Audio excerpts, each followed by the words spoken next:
Joining us now from our bureau in the nation's capital is One America's correspondent, Jack Posobiec. Jack, I know that you've followed this case very closely now for the past several months. I mean, of course, it was the last conviction in Robert Mueller's investigation, so it's been going on for a little bit now. Is this kind of whole ordeal, is this something unusual for the DOJ and for a prosecution like this? It really is, Alex. You know, I covered every single day in court of the Roger Stone trial. I came right here on with you to talk about it afterwards as it was going on.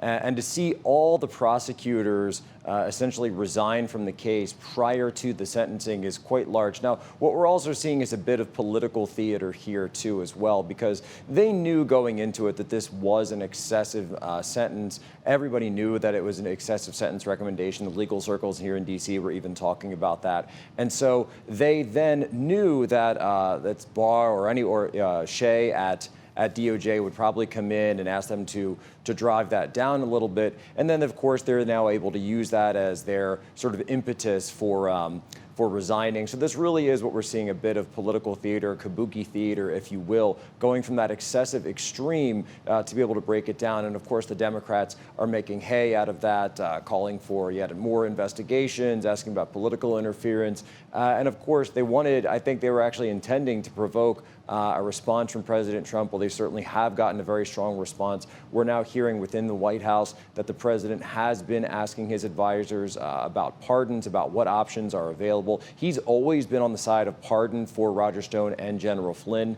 He's just really been listening and waiting for the right opportune time to do it. People have been saying, let the process play out. So what we're now hearing is either pardon or possibly they're also looking at a commutation. A lot of people are talking about the fact that Barack Obama famously or infamously, as whatever you put it, commuted the sentence of Chelsea Manning, who, of course, was convicted of leaking classified intelligence documents to WikiLeaks, Julian Assange, about the Iraq War. So Obama commuted the sentence there for Chelsea Manning. This would be something that goes in line with that. No, it's not a full pardon. It falls short of a full pardon, but it does mean that the defendant or the convict, in this case, Roger Stone, would not then see jail time. There's a lot of obvious people who are looking at that, and certainly from the political angle, given that this is an election year and it just becomes yet another one of those things that the Democrats can really turn into a political football. And, you know, last night, for example, Tucker Carlson had a segment where he kind of laid out all these violent crimes and the average jail time for people like that. And it was much shorter than what they were seeking against Roger Stone.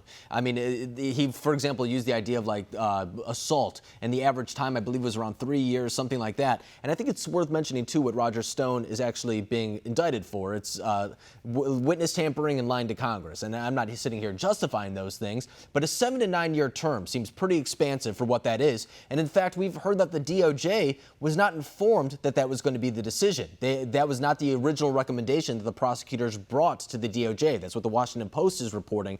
And then we hear also that Attorney General William Barr is now willing to come in front of House lawmakers and testify about this. So it seems as if that he's willing to support this decision, or at least defend his decision in this process.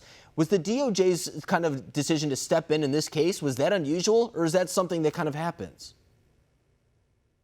It's certainly unusual, but everything about this is unusual. This isn't the sort of thing that's usually tried in Washington. We've had official after official go in front of Congress and lie, and they completely get off with it, or they get off with nothing but a slap on the wrist.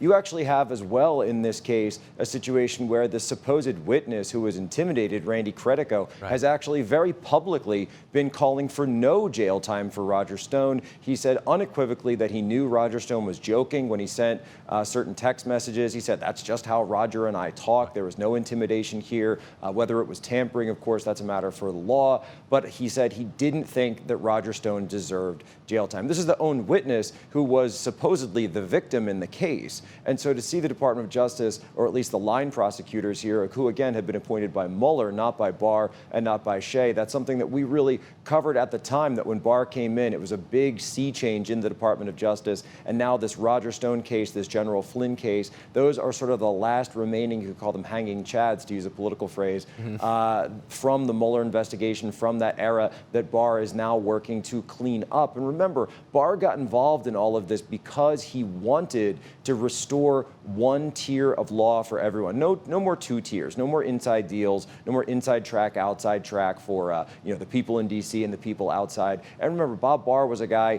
he was doing very well in his firm at Kirkland & Ellis. He was making a lot of money. He's not somebody who was a huge Trump supporter in 2016. He wasn't part of the campaign. And actually, he doesn't really have a very strong personal relationship with the president. I'm told they don't really talk very much. They don't have a lot of rapport. When the president says he hasn't talked to him, I have no information that they talk outside of official channels or official meetings. Sure. And I brought up before that he was the last conviction in Special Counsel Robert Mueller's investigation. And I say that because a lot of the critics of this latest decision to kind of really go after Stone mentioned the fact that it comes after the two previous FISA renewals in the IG report were illegally obtained. That's according to the IG Inspector General. So they kind of say that anything stemming from after that point is kind of fruit of the poisonous tree. So those are the arguments that are being made on both sides. But Jack, I really appreciate you coming on and kind of giving us some light on this really obscure situation. Thank you very much.